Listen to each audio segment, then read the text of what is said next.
শিশু পুষ্টিগতভাবে পিছিয়ে আছে, সেখানে দাঁড়িয়ে হঠাৎ করে একটি সরকার সেটা কার কাছ থেকে এই নিলেন যে তারা ইসকনে দিয়ে দেবেন, তার কি পুষ্টিগত বিচার হলো? সরকার কে চালাচ্ছে? এই শিক্ষা ব্যবস্থা চালাচ্ছে তো আরএসএস চালায়, ফলে আরএসএসের যা প্রজেক্ট সেটাই ওরা করবে। গোটা ভারতবর্ষে ইসকনের যেখানে এত হচ্ছে বদনাম আছে, তাকে কেন নিয়ে আসা হচ্ছে আমাদের বোধগম্য হচ্ছে না। কেন এটা কেন? আর ইসকন তো একটা বড় প্রতিষ্ঠান, আন্তর্জাতিক প্রতিষ্ঠান, তাকে মিড ডে মিল না দিলে চলবে না তারা। এ ভাই ভাই, এটা মডেল না খাতা, আর কত ফটোগ্রাফি করবি? চুপ কর, সামনে মাধ্যমিক, নোট জোগাড় করে পড়তে হবে। কবে পড়বি ভাই? গ্যালারি তো নোটের লাইব্রেরি আর স্টোরেজে পিডিএফ এর ছড়াছড়ি। ধুর, কোনটা পড়বো কোনটা ছাড়বো কিছুই তো বুঝতে পারছি না। আরে তাহলে মৌলিক লাইব্রেরির বই পড়। ওদের সম্রাট এক্সক্লুসিভ সাজেশন বইগুলোতে পাবি সমস্ত গুরুত্বপূর্ণ এমসিকিউ, এসএকিউ ও বড় প্রশ্ন একেবারে উত্তর সহ। কমন পাবো তো? টপারদের জিজ্ঞেস কর। সম্রাট এক্সক্লুসিভ সাজেশন মাধ্যমিক, ভালো রেজাল্টের পাসওয়ার্ড। আমরা এখন দাঁড়িয়ে রয়েছি সেখানে সমবেত হয়েছেন মাধ্যমিক, উচ্চ মাধ্যমিক, উচ্চ প্রাথমিক এবং প্রাথমিক স্তরের একাধিক শিক্ষক সংগঠনগুলি। তাদের নিজস্ব সমস্যা নিয়ে তারা যেমন সরব হয়েছেন, ঠিক তেমনই সরব হয়েছেন এই যে মিড ডে মিল নিয়ে একাধিক বিতর্ক আমরা দেখেছিলাম। ইসকনের হাতে যে পাইলট প্রজেক্ট, অর্থাৎ কলকাতায় চালানোর জন্য পাইলট প্রজেক্টের যে দায়িত্ব চলে গিয়েছিল এবং তার ফলে মিড ডে মিলের পাত থেকে, শিশুদের পাত থেকে ডিম বাতিল হওয়ার যে কথাটি উঠেছিল, তা নিয়ে কিন্তু তারা এর আগেও সরব হয়েছিলেন। শিক্ষকরা রাস্তায় নেমেছিলেন, তারা বারংবার দাবি করেছিলেন যে এই ডিমের আকর্ষণেই কিন্তু বিভিন্ন প্রান্তের ছেলেমেয়েরা স্কুলে আসে। আমরা দেখলাম রাজ্য সরকার সম্প্রতি জানিয়ে দিয়েছে যে ইসকনের হাতে দায়িত্ব থাকলেও রাজ্য সরকার নিজেরা দায়িত্ব নিয়ে স্কুলে স্কুলে ডিম পৌঁছে দেবেন। হঠাৎ এই সিদ্ধান্তের পরিবর্তন কেন? সবটাই কি আন্দোলনের চাপে? যে দীর্ঘ আন্দোলনে শিক্ষকরা নেমেছিলেন, মিড ডে মিল কর্মীরা নেমেছিলেন, তাদের সেই আন্দোলন কি শেষ পর্যন্ত সফল হলো? কথা বলবো শিক্ষকদের সঙ্গে। শিক্ষা ব্যবস্থার যে পরিস্থিতি, তার অবস্থা কি, তারা ভবিষ্যৎ কি দেখছেন, সবটা নিয়ে জানবো তাদের কাছে। স্যার, রাজ্যের শিক্ষাক্ষেত্রে আমরা দেখেছি বহু সমস্যা, দুর্নীতি একাধিক এর আগের সরকারের আমলে ছিল। এখনো পর্যন্ত সেই শিক্ষাক্ষেত্রের পরিকাঠামো পরিবর্তনের কিন্তু কোনো রকম দিক আমরা এখনো দেখতে পাচ্ছি না। মানে একই ধারা চলছে। এবং আপনারা দেখেছেন, আমি প্রথম যে ঘোষণা দিয়ে শুরু করি যে সরকারি প্রকল্প টেন্ডার ছাড়া এই জিনিস হয়, এবং একটা ধর্মীয় প্রতিষ্ঠানকে দেয়া হচ্ছে টেন্ডার ছাড়া।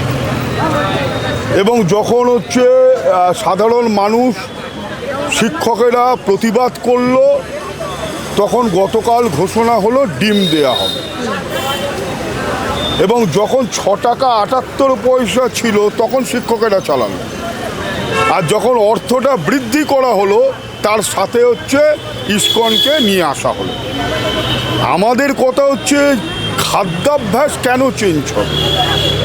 এবং এতদিন ধরে সুষ্ঠুভাবে মিড ডে মিলের কর্মী, লক্ষ লক্ষ মিড ডে মিলের কর্মী আজকে প্রায় 22-24 বছর ধরে সুপ্রিম কোর্টের আদেশের পর তারা সুষ্ঠুভাবে মিড ডে মিল চালাচ্ছে। তাহলে কি, বিভিন্ন স্বনির্ভর গোষ্ঠীগুলো, তাহলে কি এমন ঘটনা ঘটলো যে মিড ডে মিলটাকে আপনাকে এইভাবে বেসরকারিকরণ করে দিতে হবে? এবং সবথেকে বড় কথা, এখনো পর্যন্ত কিন্তু জানায়নি যে মিড ডে মিলের কর্মীরা তাদের ভবিষ্যৎ কি হবে। কি বলছে বলাটা বুঝতে হবে। বলছে আমরা ইসকনকে টাকা দিয়ে দেবো, তারা বেতন দেবে। মানে এতদিন আমাদের হচ্ছে সমগ্র শিক্ষা মিশন, সর্বশিক্ষা মিশন, তারা অর্থ দিত মিড ডে মিলে, অর্থাৎ সরকারি একটা সংস্থা অর্থ দিচ্ছে। এখন ওই অর্থটা দেয়া হবে মিড ডে মিলকে, মানে ইসকনকে, তারা দেবে কেন? তুমি এতদিন ধরে সরাসরি যখন দিতে, তাদের তো একটা স্বীকৃতি দিত। এবং তুমি যদি সেই টাকাটা এতকাল ধরে ডাইরেক্ট মিড ডে মিলের লক্ষ লক্ষ আমার মা বোনেদের দিচ্ছিলে, সেটা কি কারণে সেই টাকাটা ইসকনকে দিয়ে দেবে?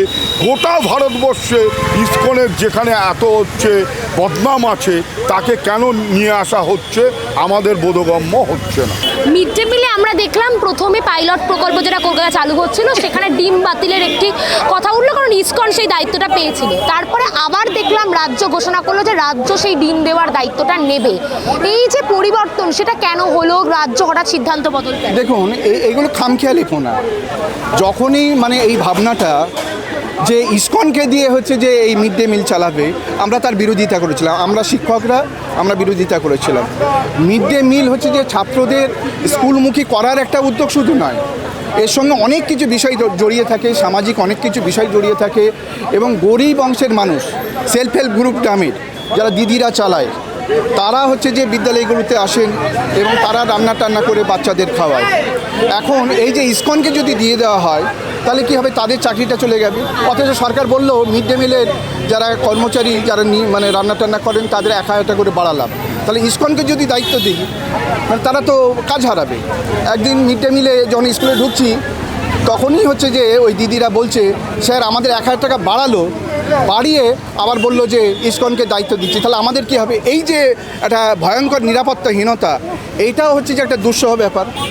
প্লাস অনেক ছাত্রছাত্রী, অনেক গার্জেন বলছে, স্যার ডিমটা প্রতিদিন মানে সপ্তাহে 1 বা 2 বার পাচ্ছিল, সেটা বন্ধ হয়ে গেল কেন? এটা কেন? আর ইসকন তো একটা বড় প্রতিষ্ঠান, আন্তর্জাতিক প্রতিষ্ঠান, তাকে মিড ডে মিল না দিলে চলবে না তারা। বরং আমাদের গ্রাম বাংলার বহু মানে মহিলা আছেন যারা স্বনির্ভর গোষ্ঠীর মাধ্যমে এই স্কুলগুলোতে কাজ একটা পাচ্ছে।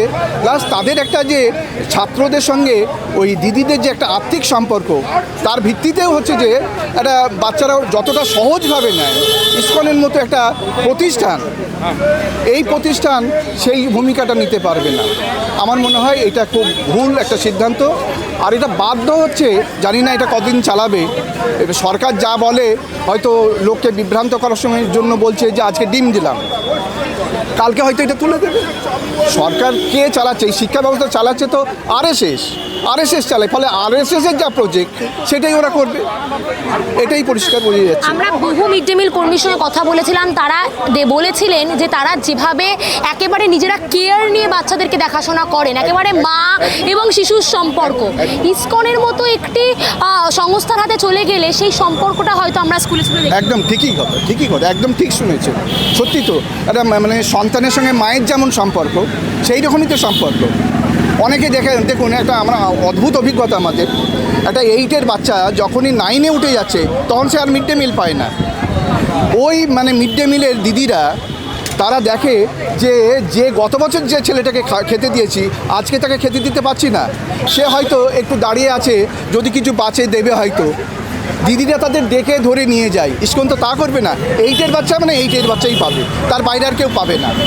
আর ওই দিদিরা থাকলে কি হয়, সে দেখেছে এই বাচ্চাটার খাবার দরকার। আমরা জানি দুস্থ বাচ্চা এই মিড ডে মিলের জন্য স্কুলে আসে, বাড়িতে রান্না হয় না। সেই ছেলেটা শুধু মানে জাস্ট হচ্ছে যে মানে 2 তারিখ, জানুয়ারি মাসের 2 তারিখ হলে আর সে খাবার পাচ্ছে না। এটা দিদিরা জানে, কিন্তু মিড ডে মিলের দিদিরা জানে যে এই বাচ্চাগুলো, অনেক দিদি আছে এরকম 11-এর বাচ্চাকে ডেকে ডেকে খাওয়ায়। ওরা জানে, ওদের সেই মমতা আছে। কারণ যে ছেলেটা 5-এ পড়ছো, সেই তখন থেকে 8 পর্যন্ত খাইয়েছে, আজকে সে 9-এ পড়ছে বা 10-এ পড়ছে বা 11-এ পড়ছে, আর খাবার পাচ্ছে না, ওরা ডেকে ডেকে খাবার থাকলে খাইয়ে দেয়। এমনকি নিজেরা খায় না, সে খাবারও ওদেরকে খাওয়ায়। এই যে মানে সম্পর্ক, এই যে মমতার সম্পর্ক, এটা তো আর ইসকন দেবে না। শিক্ষক নিয়োগ বন্ধ, সেখানে 26,000 চাকরি বাতিল আমরা দেখতে পেয়েছি। মিড ডে মিল নিয়ে একটি অভিযোগ ছিল যে ইসকনের হাতে মিড ডে মিলের দায়িত্ব নিয়ে, এই সম্পূর্ণ বিষয়টা কিভাবে দেখছেন? দেখুন, আমরা প্রথম কথা যে শিক্ষা ব্যবস্থা 3টে দিক থাকে, একটা হচ্ছে সরকার, একটা হচ্ছে আমাদের সামাজিক পরিকাঠামো, এবং তার সঙ্গে আইন।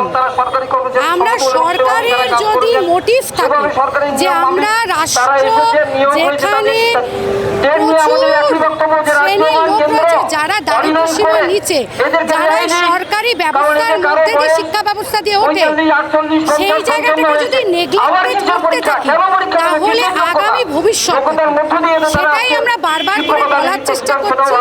সরকারি পরিকাঠামো আরো জোরদার করুন, সরকারি শিক্ষক শিক্ষিকাদের যে খালি পদ রয়েছে তাকে নিযুক্ত করুন দ্রুত হারে। দুর্নীতিভাবে যারা এসেছে তাদেরকে আবার পুরনো জায়গায় ফিরিয়ে দিন, কিন্তু সেটা সরকারি আমার প্রত্যেকটা বিগত সরকার এবং বর্তমান সরকার দুটো সরকারই কিন্তু কথা দিচ্ছেন, মিডিয়ার সামনে যে কথা বলছেন সেটা কিন্তু হচ্ছে না। মিড ডে মিল একটা সময় কিন্তু ছিল না, মিড ডে মিল আনা হয়েছিল সার্ভে রিপোর্টের পরে, যেখানে দেখা গেছিল বহু শিশু পুষ্টিগতভাবে পিছিয়ে আছে। সেখানে দাঁড়িয়ে হঠাৎ করে একটি সরকার সেটা কার কাছ থেকে এই নিলেন যে তারা ইসকনে দিয়ে দেবেন, তার কি পুষ্টিগত বিচার হলো? শিক্ষকরা এটার কোনো জবাব নেই। আমাদের কোনো ট্রেনিং হয়নি, আমরা জানি না এই মিড ডে মিলের কি পুষ্টিগত তারা দিতে চলেছে, কতটা বাচ্চারা পেতে চলেছে। আমরা শুধু অর্ডার পাচ্ছি এবং দেখছি, যখন হাতে আমরা দেখতে পাবো তার সঠিক বিচার বলতে পারবো। এবং এর মধ্যে আমাদের ডিম নিয়ে যে আমরা সোচ্চার হয়েছিলাম শিক্ষক সমাজ, যে ডিমটা বাচ্চাদের কাছে পুষ্টিগতভাবে একটি অতি প্রয়োজনীয় জিনিস, এবং বাচ্চাদের কাছে সত্যি কথা বলতে এটা ওদের কাছে আকর্ষণীয়ও বটে। দুটো মিলিয়ে সেটাকে এভাবে একজন সরকার মনে করতে পারেন না যে কোনো মুহূর্তে সেখান থেকে তালিকা থেকে চলে যা শুনলাম মুখ্যমন্ত্রী নাকি সেটা আবার করছেন। আমরা অপেক্ষায় আছি মিড ডে মিল নিয়ে আর কি হতে চলেছে। তাহলে কি এটা বলা যায় যে আপনারা যে অভিযোগ করেছিলেন, আন্দোলন করেছিলেন, তার চাপে অনেকটা চাপে পড়ে রাজ্য সরকার এই সিদ্ধান্ত নিতে বাধ্য? অবশ্যই অবশ্যই, আমাদের রাস্তায় থাকতেই হবে। আমরা রাস্তায় না থাকলে, আমরা আওয়াজ না তুললে, গত সরকারও যে যা খুশি করে গেছে, যেটাতে আমাদের পশ্চিমবঙ্গ অনেক পিছিয়ে গেছে, আমরা বর্তমানে তা হতে দিতে পারি না। রাস্তায় বারে বারে নামতে হবে, সোচ্চার হতে হবে, কারণ আমরা সেই শ্রেণী যারা প্রথম দাবিগুলির মধ্যে দিয়ে আমরা আমাদের পদক্ষেপ গ্রহণের ফলে এবং হাজারো হাজারো শিক্ষকের এই জমায়েতের ফলে অবশেষে রাজ্য সরকার সিদ্ধান্ত নিলেন যে রাজ্যের তরফে ডিম দেওয়া হবে মিড ডে মিলের ক্ষেত্রে। এটা কি কিছুটা আপনাদের আন্দোলনের চাপ, বা সেই জায়গা থেকে যে রাজ্য সরকারও সেটা মান্যতা দিলেন যে পুষ্টির গ্যাপটা থাকার কথা আপনারা বারংবার তুলে ধরেছেন? আসলে গণতান্ত্রিক পরিকাঠামোয় হচ্ছে সবসময় বিরোধী শক্তি স্ট্রং থাকা দরকার। গোটা ভারতবর্ষে সিজেপির যে আন্দোলন, যেটা ছাত্রদের একটা ব্যাকআপ আন্দোলন ছিল, সেই আন্দোলন কিন্তু বুঝিয়ে দিয়েছে যে সেই আন্দোলন কিন্তু যেটা মনে হয়েছিল যে সরকারকে দেখে যে কিছুতেই তাকে নাড়ানো যাবে না, সেখানে কিন্তু হিউম্যান রিসোর্স মিনিস্টার যিনি, হিউম্যান ডেভেলপমেন্ট রিসোর্স মিনিস্টার যিনি, তিনি কিন্তু পদত্যাগ করেছেন। সুতরাং এটাও বলতে পারেন এই যে আমাদের চারিদিকে একটা আন্দোলন, সোশ্যাল মিডিয়াতে আন্দোলন, কারণ আমাদের যে খুব লজ্জাজনকভাবে আমাদের বৈদ্যুতিন মিডিয়া এখন যেটা আছে, প্রথম সারির যে মিডিয়া, তারা এই সমস্ত কিছু দিক থেকে নজর সরিয়ে নিয়েছে। তাদের একমাত্র লক্ষ্য হচ্ছে সরকারের প্রশংসা করা, সরকারের প্রশস্তি গাওয়া। সুতরাং অবশ্যই সেই আন্দোলনের চাপেই হোক, যখন বলা হয়েছিল যে শুধুমাত্র নিরামিষ দেওয়া হবে এবং নিরামিষ খাদ্যর মাধ্যমে যখন তারা বলছিল অনেক কিছু করা যাবে, অনেক পুষ্টি সাধিত হবে, সেই জায়গা থেকে কিন্তু অবশেষে সরকার মাথা নত করেছে এবং বলেছে যে সরকারিভাবে ছাত্রছাত্রীদের হাতে ডিম দেওয়া হবে একটা।